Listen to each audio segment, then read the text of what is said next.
Hello, everybody. Welcome back to AP World History. This is Mr. Ansharsky. This is Chapter 4 of Unit 4, and today we're going to look at the other European powers and how they're going to establish colonies in the New World. So we've looked at the Spanish and the Portuguese. Today we're going to look at the French and the English. Bellwork, obviously, right there. What was the Costa system? Who was involved? Yes, today we are going to look at the French and the English today, and we're going to continue looking at this idea of how do empires create overseas colonies. So this kind of lesson objective of explaining the process of state building and expansion among empires in the period between 1450 and 1750. Of course, your examples today are English and French colonies. Finally, we're also going to talk briefly about changes in labor and economic systems. So economic systems, we'll talk about mercantilism a bit more today and how that will develop in English colonies especially. And then, of course, labor systems as well. We will briefly mention a system of labor known as indentured servitude, and we will, of course, explore slavery as well. And in our next chapter, we'll look at the transatlantic slave trade, its impact on Europe, the Americas, and Africa itself. But I think it's worth noting kind of why are the French and English going to get involved in American colonization, meaning North and South America, of course. And we'll also briefly look at the Dutch as well. But why are the Dutch, the English, and the French going to get involved? Well, a few reasons. For one thing, there is this inter-European competition to try and establish more colonies in the New World, especially colonies in North and South America. Spain and Portugal, they've gotten all this gold, they've gotten all this sugar, they've gotten all this cash crop and metal wealth from the New World. Of course, there is going to be a drive by other European countries to get in on that wealth as well. Some of that gold and some of that glory, although not so much in the God realm for the English and the French, you could argue. But there's also going to kind of be this continued belief that there is a passage to get to the East Asian continent. So there is going to still be kind of unexplored, quote unquote, territory in the northern part of North America, in modern day Canada, in the Great Lakes. So there is kind of still a continued belief there is a Northwest Passage. There still is a passage overseas to get to East Asia by moving west across the Atlantic. So a lot of unexplored regions, and I say unexplored, obviously, there are Native American groups that live there. Unexplored regions in Northern America, especially in the Hudson Bay and the Great Lakes, as we're going to see a bit today. So there is still a belief in that passage. But another thing that is going to motivate, especially English colonies, and to a degree Dutch colonies, although we won't spend that much time on Dutch colonies in North America, is going to actually be the development of capitalism. And we're going to look more at what capitalism looks like, what it is, in our next chapter. But we are going to see that kind of in countries where capitalist development is strongest, especially England and the Netherlands, we are going to see capitalist institutions like joint stock companies, very important term to know for this unit. Joint stock companies are going to assist in founding overseas colonies, as we're going to explore. So the rise of capitalism will assist in the creation of English colonies, especially, not so much the French, but English colonies. And then just to put some names to where the English, French, and Dutch are going to go. The English going to be in mostly modern day places like Canada and the United States. Obviously, they're not called these places just yet, but in the areas that will become Canada and the United States. So it's where the English have a strongest presence. The English will also be present in India as well, but at this point, just in specially selected port cities. Remember, there are no inland European colonies in Asia until after the 1800s. So the English do have a presence in some Indian coastal cities like Mumbai, for example, and Calcutta, as we'll see later on in our next semester. The French, they have a presence in primarily places like the Caribbean, on the western portion of the island of Hispaniola that was then called Saint-Domingue, but is today called Haiti. Yes, that is going to be a major French colony in the Caribbean, producing sugar and importing slaves, as we'll talk about more later today, and a lot more in our next chapter. The French will also have a presence in modern-day Canada, in Quebec, for example, hence the French-speaking heritage of that part of Canada. We also see a presence along the Mississippi River in what is today Louisiana, named after Louis XIV, actually. And the Dutch do have a presence in the New World in North America and South America. There's Dutch colonies in the Caribbean. There's a Dutch trading presence in what is today New York City, what was then called New Amsterdam. Yes, the Dutch colonized what would become the state of New York later in the future. There was a Dutch presence there. But we also see a Dutch presence in parts of South America, near-ish to the Portuguese colony of Brazil. Yes. But of course, we explored in the Indian Ocean the Dutch presence in the Spice Islands, in Java, for example. They will also make a presence in Sri Lanka, which is an island off the coast of India. But they're also having a presence in the Cape of Good Hope, in the southern tip of Africa right here, just this little bit that will eventually become South Africa. We'll talk about that more later, of course. But today we're primarily focused on English and French colonies in the New World, in North America especially. Not so much in South America, the Caribbean we will talk about though. But first, let's look at English colonies and what makes them unique compared to French, Spanish, Portuguese colonies. Well, let's look at some general kind of themes as it relates to English colonies.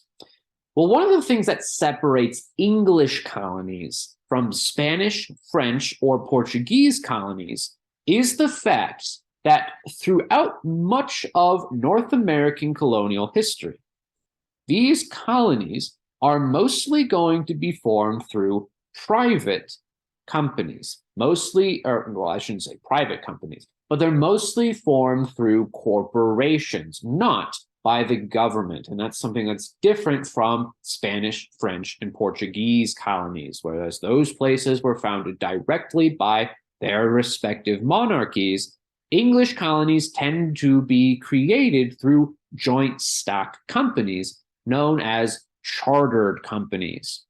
And a chartered company essentially is a corporation, a joint stock corporation, that has approval by the, in this case, English government to set up an exclusive trade colony in the New World. All exports are processed and facilitated through that specific company. We're going to look at some companies that found colonies in the New World. The Virginia Company is one example, the Massachusetts Bay Company, and you might be familiar with these if you've taken an American history class before. But there are also examples of colonies being founded directly by big landowners, and these landowners are known as proprietors. And one example is William Penn, who was a really big landowner in England, who's going to purchase land in the New World to make his own personal colony known as Pennsylvania, named after himself, Penn's Woods. That's the Latin name for Pennsylvania. So yes, as I said before, what is important to kind of get from the English is that compared to other European monarchies, there is little government involvement in initially setting up these colonies. We're going to look at why that is in just a second, actually. But another thing that is important to note about the fact that many of these colonies are founded by corporations, by joint stock companies, is the fact that a joint stock company inherently has different groups of people buying stock or a part of a company. And because of that, each stockholder has a voice in the company. And once these stockholders move to the New World as colonists, the colonial governments in English colonies tend to be more representative. They tend to be basically mini republics. Because all the colonists, well, I should say not all of them, obviously, but the ones that can vote, the white property owning colonists, who are men, they have a portion of the colonial company. They therefore can vote in matters of the company. That means they can vote in matters of the colony's government. So we do see that English colonies have a richer tradition of representative government. Basically, English colonies are kind of like mini republics. And if we're thinking about what's going to happen after, in the future, around the end of the 1700s, it makes sense that English colonies that broke away from the British Empire, they're going to make the United States a republic, but we'll talk about that more later. So I guess what is important right now for our Unit 4 understanding is the fact that these English colonial governments are representative, and initially there is less English government presence within these colonial societies. Another big takeaway is going to be this idea that English colonies tend to have a stricter racial hierarchy. There tends to be less mixed race people. That's not kind of 100% obviously, but there tends to be less instances of interracial relations, whether that be consensual or not. We do see kind of that many English colonists tend to bring over their families. So we do kind of see less instances of interracial relations. We do see kind of that there is a stricter racial hierarchy between white and black people. Native Americans tend to kind of be pushed out of the colony's borders. They tend to kind of be forced outside. That's leading us to things like the reservation system that we'll talk about a little bit more in the future. And one more thing, obviously, these representative colonial governments are not going to be ones in which everybody can vote. It still is going to be limited to white, property-owning men. So no women, no Africans, no indigenous people, white, property-owning men.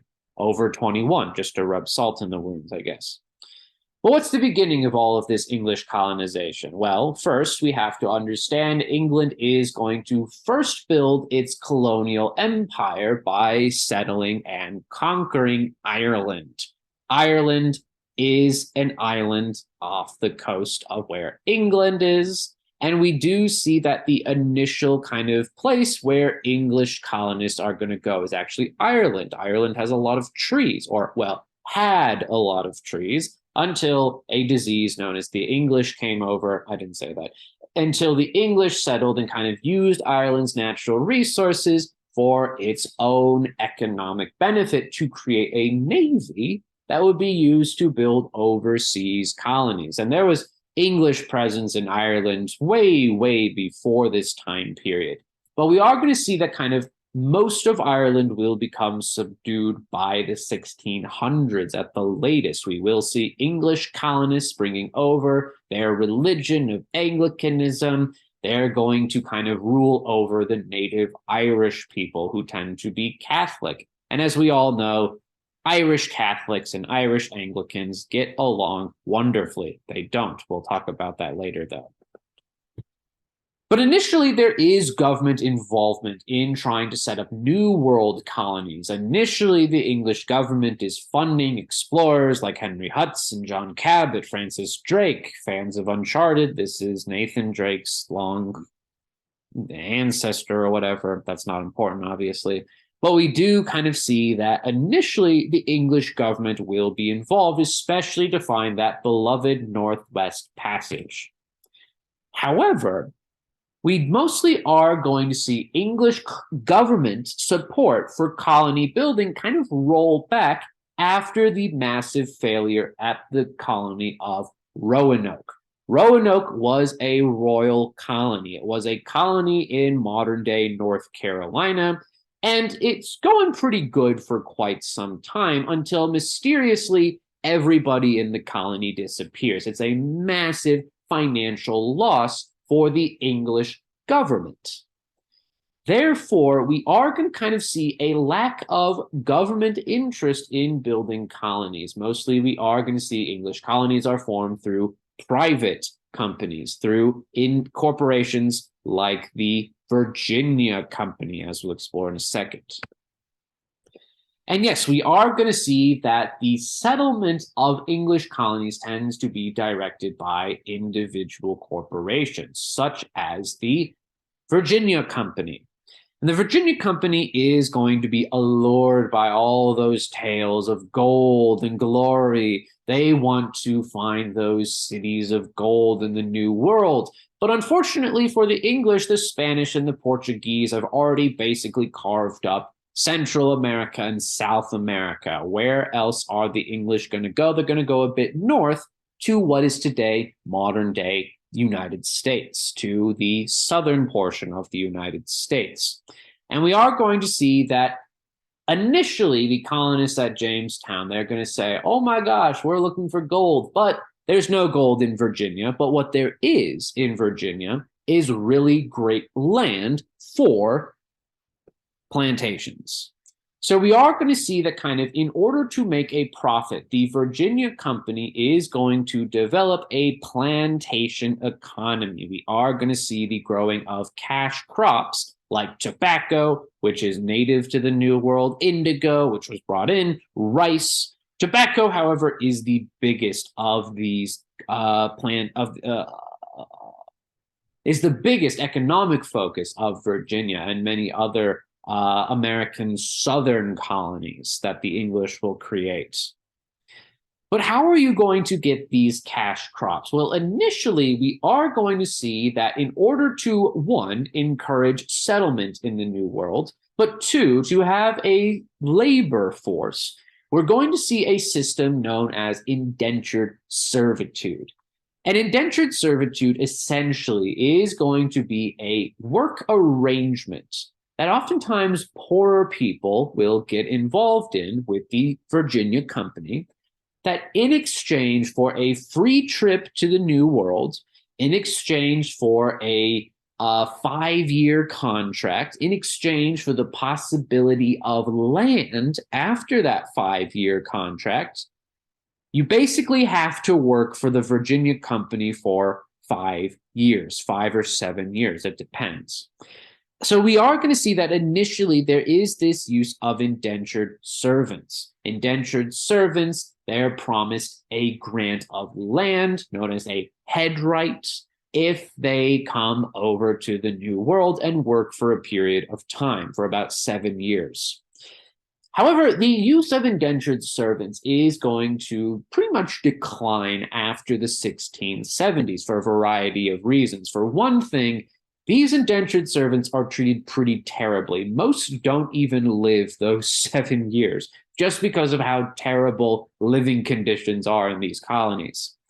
But we also are going to see a decline in the Virginia Company's use of indentured servants and eventually the colony of Virginia itself because of various rebellions that will happen. Indentured servants are tired of being treated unfairly. They want those land grants, that head right away, and we are going to actually see kind of intercolonial conflict. We do see a rebellion. You'll learn more about an APUSH called Bacon's Rebellion, and that is going to have the effect of making the Virginia colonial government not want to use indentured servants. Instead, they're going to use a group of people who don't have any legal rights, who don't have that promise of freedom after 7 years, because they're never promised that freedom at all. And we are going to eventually see the use of African slaves. So if we're thinking about change in systems of labor, at first is indentured servitude, then it becomes more of a focus on African slaves. And the first slaves in what would become the United States, they arrived about 1619. So about what? I can't do the math. 12 years after the founding of Jamestown. But we do see that kind of after that 1676 date, it's going to almost exclusively be just African slaves. But in order to kind of make these economies grow, we do see the seizing of land from indigenous people. We are going to see that generally English colonies in the American South tend to be kind of very aggressive against Native American groups. Native American groups are going to be either pushed off of their land by the threat of force or outright exterminated through warfare. So we do kind of see warfare that will generally characterize English Southern relations with Native Americans. The first group that come across are the Powhatan, if you're curious. But I mentioned kind of some other English colonies that will utilize slave labor, especially because the British will become involved in the Caribbean as well. And we'll, of course, look at the Caribbean slave system a lot more in the future. But we do have British colonies there as well in places like Jamaica and the Bahamas after about the 1650s. But where else are the English going to build colonies? Oh, and they produce sugar, these Caribbean colonies. But where else are we going to see English colonies? Well, we're going to see English colonies in what will become called New England. And of course, you might already be familiar with all these origin stories, but what is going to characterize New English settlement? Well, New English settlement, really important. It is more further north, so less kind of in the atmosphere, the less suitable environment for plantation economies. We are going to see that kind of there isn't really this economic focus as much in New England colonies. Mostly New England colonies are going to be kind of settled by religious dissidents, by religious minorities who are seeking to practice their religion free from the interference of the English government. Remember, the Anglican Reformation created that church that was headed by the King of England. And if the head of your religion is the King of England, he's also your political leader as well. He can persecute you using government resources. And this is the atmosphere of the Pilgrims and the Puritans. It's a lot more complicated than what I'm going to present you now. You'll learn about it more in A-Push. But these groups are looking to create a more perfect society in the New World. They are looking to establish a colonial presence in the New World because they want to practice their religion as they see fit. They are looking to build a basically government that is dedicated solely to the worship of their religion. So we do actually see the creation of a theocracy, a Puritan theocracy in New England. This is a government that is explicitly dedicated to a religious purpose. So to make a perfect society along with Puritan views. And the Puritans and Pilgrims, these were religious dissidents or religious unsupporters, not supporters of the King of England for various reasons you don't need to know about in this class. So yes, the Pilgrims and the Puritans want to establish a government that is run by religious leaders, basically, a theocracy. And they're actually going to form a private company. They're going to form a joint stock company. I should stop saying private company. They're going to form a joint stock company known as the Massachusetts Bay Company. And they are going to settle in what is today Massachusetts. They are going to initially have positive relations with Native Americans. They kind of look to convert them. But eventually, as more and more settlers come, we are going to see outright extermination of Native Americans. We see something known as the Pequot War. We are going to see conflict between these native settlers and indigenous people. So we also have this war called King Philip's War. I only mention it because sometimes on the AP, or not, it's not going to be on the AP. I can't guarantee that, but it is an example of conflict between indigenous and white settlers, European settlers. Eventually, New England is going to kind of lose its religious focus as more and more people show up who aren't Puritans or Pilgrims, and we do see the creation of an economy that is more based on trade and a little bit of manufacturing. We do see shipbuilding, we see fur trading. It is going to be a more urbanized society, at least compared to the southern colonies we talked about earlier.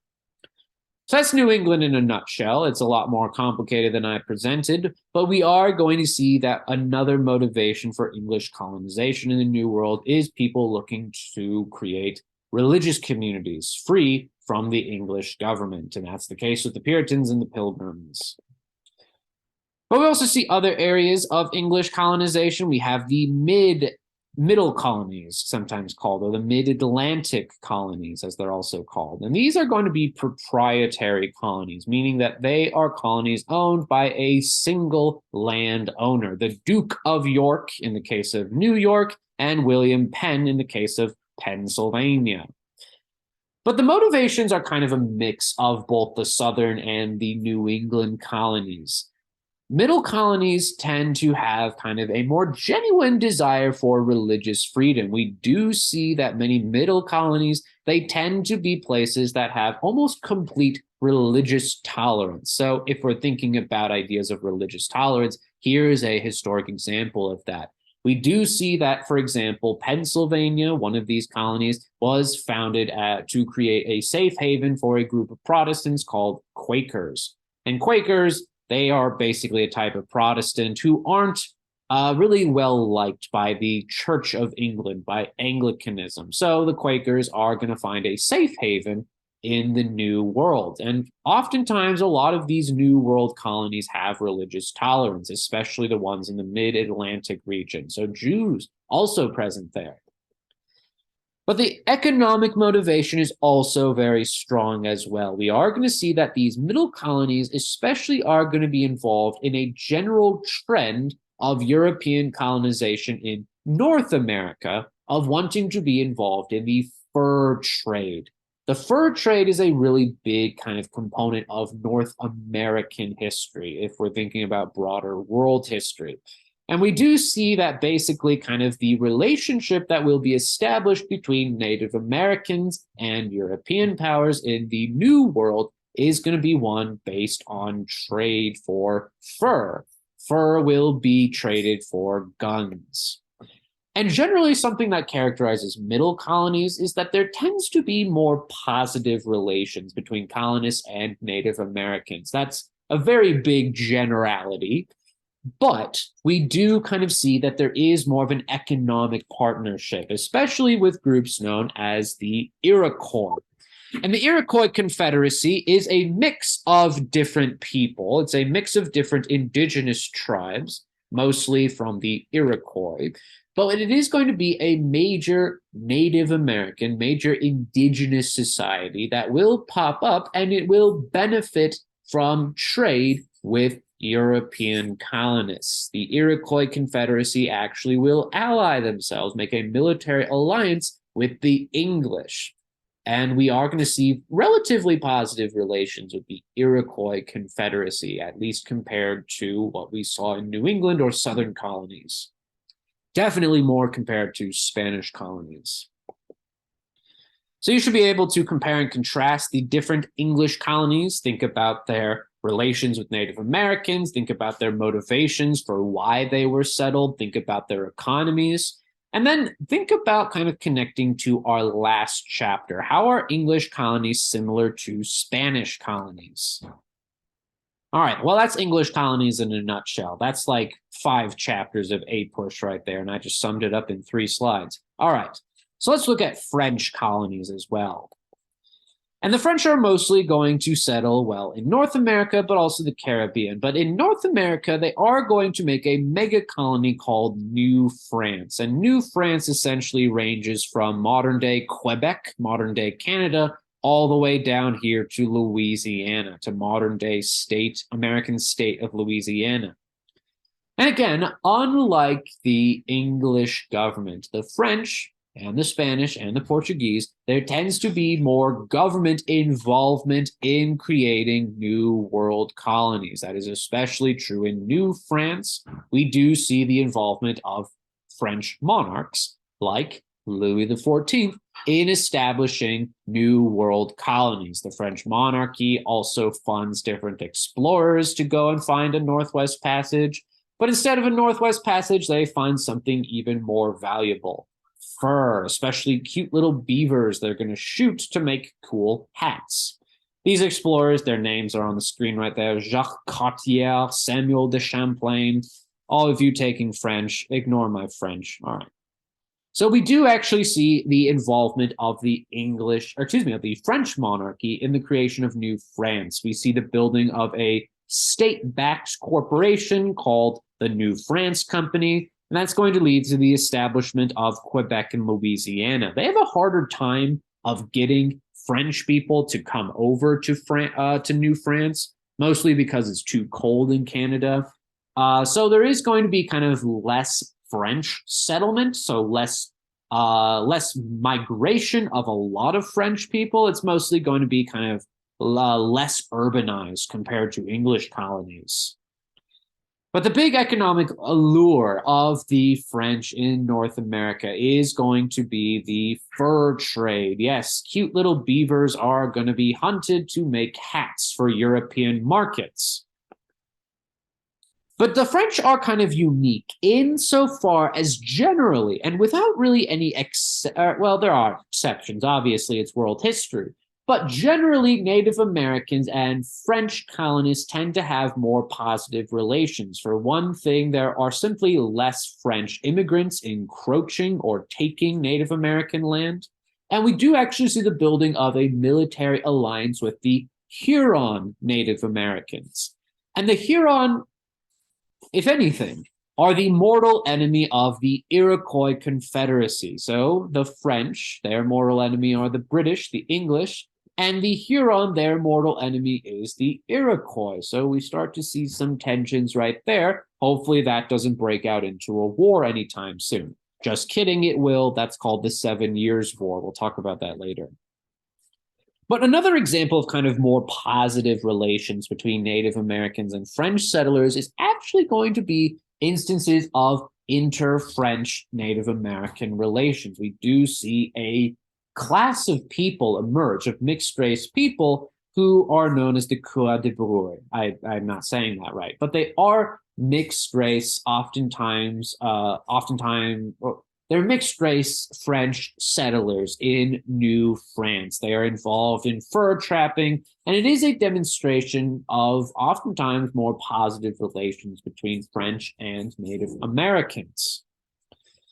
And we are going to see kind of that idea of a inter-French British rivalry and a Iroquois-Huron rivalry that will spell out into colonial conflict. We will see that the kind of sponsoring of two rival Native American groups is going to lead to conflict in the form of the 7 Years' War. It's known in North America as the French and Indian War. You might have heard of it before.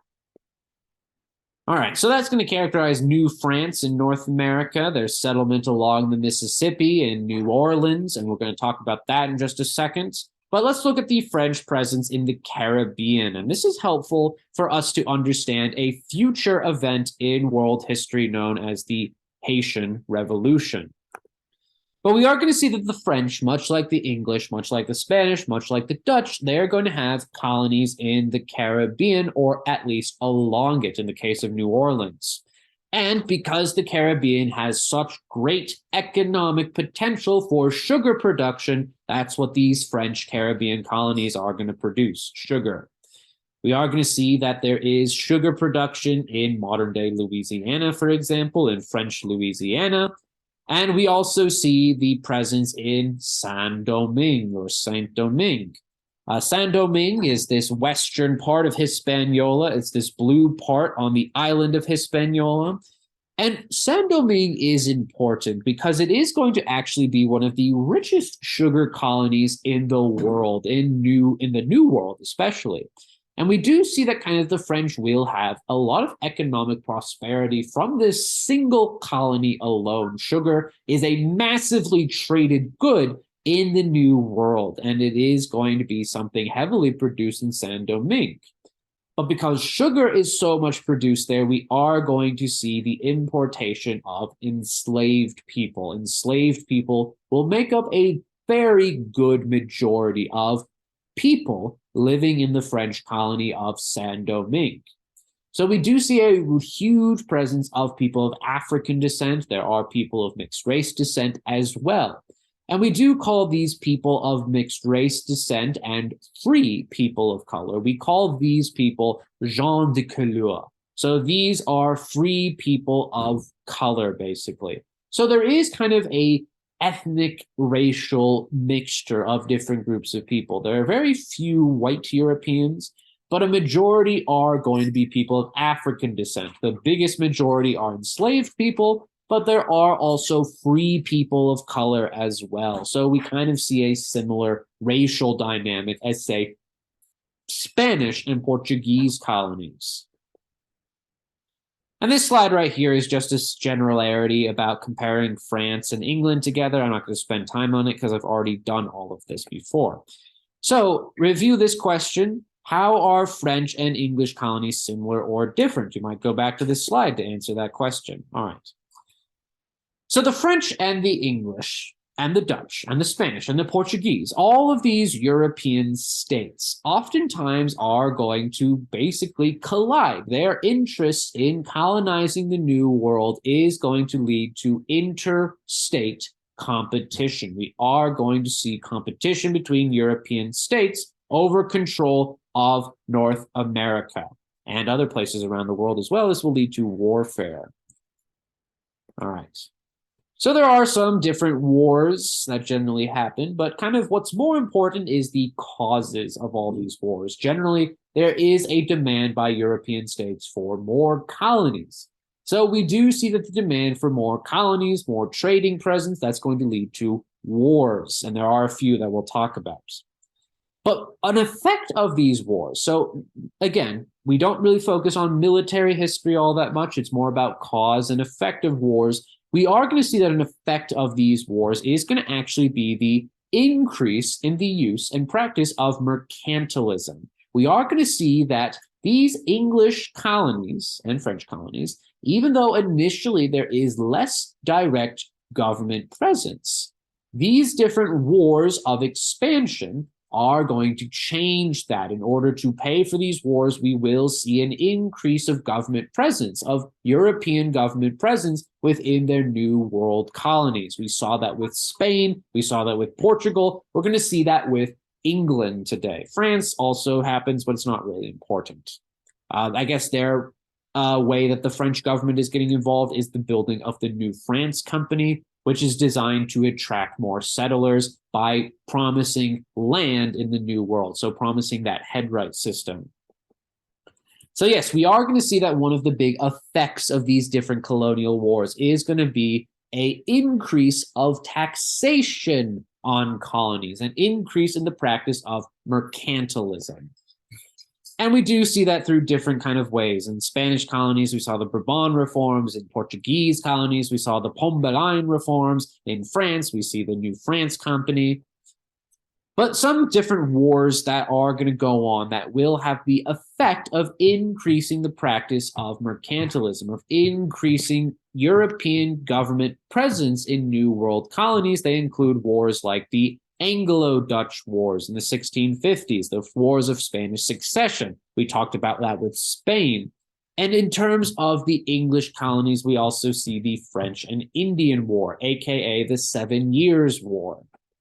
And we'll talk about that more later because that's very important to understand the American independence movement, but we'll talk about that specifically later.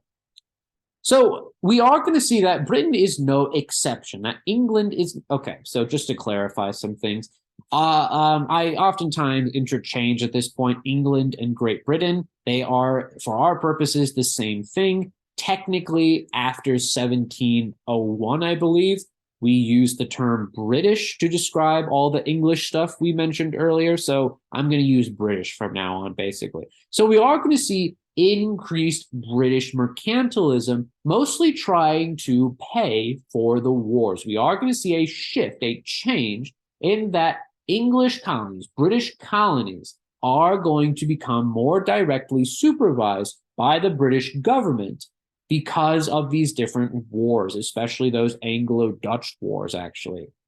So initially, as we mentioned, these colonies were set up through companies, through joint stock companies. However, we do see that change by the 1650s. These colonies however, had a strong tradition of independence. They felt like they were pretty much on their own because there was little government presence within them. And we do see that change. We do see that change through how the British Parliament is going to pass mercantilism. And we see that best expressed in the Navigation Acts. And the Navigation Acts are a series of mercantile laws, a series of laws related to mercantilism that are going to heavily restrict who the British colonies can trade with. They can only trade with Great Britain. They can only trade with England. So we are going to see kind of with the Navigation Acts, these different things will happen. For one thing, raw materials can only go to England. There's going to be increased taxes on imported goods, goods going to England and going from England to the colonies. And we also do see the explicit forbidding of manufacturing in the colonies. And again, these are kind of some charts that have to relate to mercantilism. But the big impact of these navigation laws, of the British imposition of mercantilism after the 1650s, is going to be very similar to the reaction that Spanish colonists have towards the Bourbon reforms. So if we're thinking about causes of independence movements in American societies, in United States, in Latin American countries, it mostly has to do with mercantilism. That's the big takeaway from all of this. So we do see that there is going to be a few impacts about this, and mostly the impact is going to be that colonists hate mercantilism. They want to freely trade with people they want to trade with. They don't want to pay those taxes as well. We are going to see that an impact of mercantilism is going to make a lot of colonists in debt to English companies. If only we didn't have to pay those back. And the only way to not pay those back is to make our own country, as we'll explore later.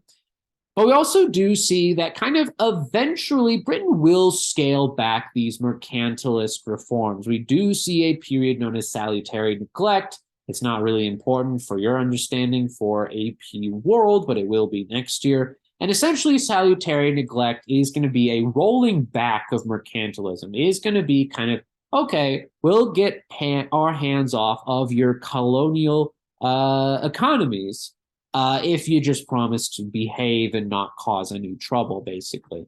So we are going to see that in this period of salutary neglect, this is a time period in which the English government is going to not impose mercantilism. They're going to briefly do it to pay for all the wars of expansion, but then they're going to kind of say, okay, we got enough money from the colonies. Let's not have these restrictions on trade anymore.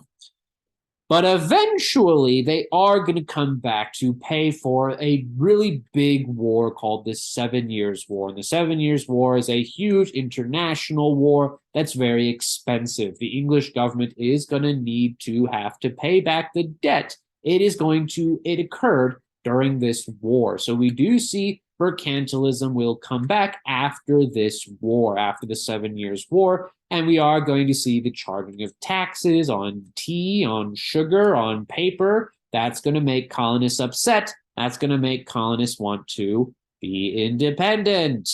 Very similar to the Spanish colonies. So you should be able to answer this question right here. How is mercantilism causing tensions between the colonies and Europe? You can either answer with Spain or England. And we are done for today. Have a wonderful day. Gosh bless you. Bye.